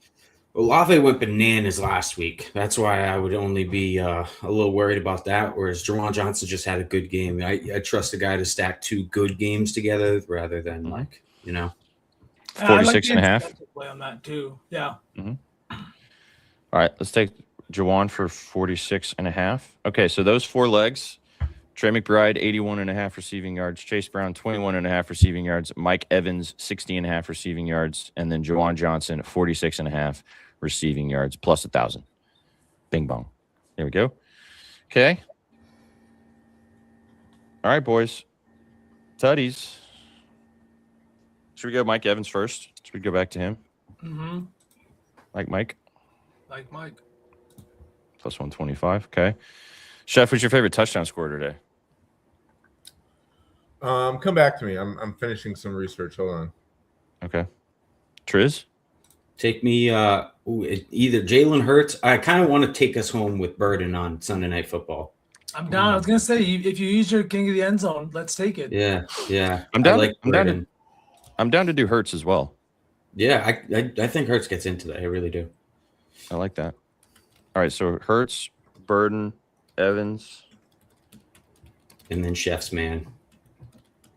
Whoever Chef is thinking about. Those 3 legs is plus 1327. Chase, maybe. Ooh, maybe Chase. Jamar Chase too. Or Maybe. McBride. I like McBride too. I was thinking about McBride. I was just the only reason I didn't say is because we have we're doubling down on Mike, but we might as well just double down on both. Okay. Yeah. I mean, they got to catch passes to score touchdowns. So Yeah. Who do we have? So sorry. we have right now we have Mike Evans, Jalen Hurts, and Luther Burden. What about doesn't matter the price? I mean, At Hittable. Etienne. Travis, I don't hate that either. Yeah. what's the line on that? Sorry, what? Minus 175. No. It's- What about it's kinda T? juicy. Dude, everybody's gonna be Oh. on Chase. Jamar Chase. That's a good Do point. we do we zag and when everybody's zigging? And honestly, Everyone is gonna be on Jamar Chase. Joey B could throw 4 tutties. Yeah, you could have both of them. We have a lot of we're betting on points in that game, so why not? Let's go Agreed. T. Good point, Chef. 26-24. Mike Evans, Jalen Hurts, T. Higgins, and then the take us home and tuck us in Luther Burden on Sunday Night Football. Wow. I love that. What is that? What are the odds on that? Plus 26-24. Love it. Bear down. Chef's ready. All right, there's our touchdown lay. Feel free to tail if you would like to. I'll read off all the lays if you're just tuning in that we just put together. We got a sides and totals lay, we got a props lay, and we got a touchdowns lay. You can go watch the replay of the show as well. We've been live for an hour and 40 minutes, breaking down the entire slate, getting after it. Yeah, B-Dot, get better odds. I'm in Florida, so I can only bet a couple books right now. So bet across the entire, get better odds everywhere else. All right. Sides and totals. Scrolling at the bottom of the screen, but I'll read it off. Colts plus 5.5. Wow. Over 53.5 points in the Cardinals-Bengals game. Titans plus 2.5. And then the Seahawks minus 6.5. Those are sides and totals lay. Plus 1,000. And then props. Double dipping on Trey McBride. Oh, it actually didn't take McBride. McBride over 81.5 receiving yards in that game as well. Chase Brown, 21.5 receiving yards. Juwan Johnson, 46.5 receiving yards. Mike Evans, 60.5 receiving yards. Plus 1,000. And then touchdowns, get the best line available that you can, as per usual. Mike Evans, Jalen Hurts, Trey McBride. Oh, no, that's wrong. T. Higgins, and Luther Burden. Only 4 guys. We didn't take Trey. Luther Burden to take us home and tuck us in. Plus, we'll call it plus 3,000 across the board. Been Sounds gone, good, good. boys. Yeah, Let's go, boys. Let's have a Sunday. Absolutely. Chef, thanks for coming in at the death, brother. We're about to get out of here. You got anything you want to say to the kiddos before we roll? Sorry if you hear screaming. There's new toys, and that brings noise, and also I think she doesn't know how to use some of the toys, so she just screams. So it's the excitement of also the Bears as well, I would assume. That too. It's gonna be a long. Chef. Yeah, That jacket is fire, and I hate it. I know. And it's reversible. Oh, I love it, but I hate it. Even better.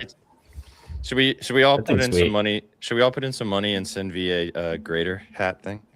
That big I will old. quit. I used to have one of the graders. The actual. I don't know where it is, but I will quit. Yeah. I know. Letter of resignation. Sook, you want to come say bye to the kids while we sign off?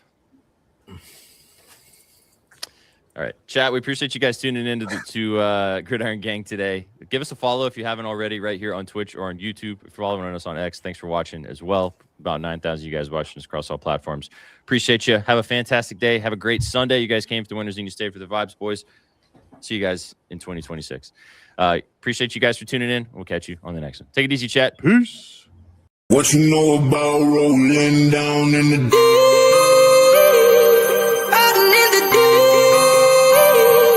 down in the Now I know y'all be loving this shit right here. rolling. What you gonna do? Rolling. What you gonna do now? Down in the rolling. What you gonna do? Right, y'all be loving what you know about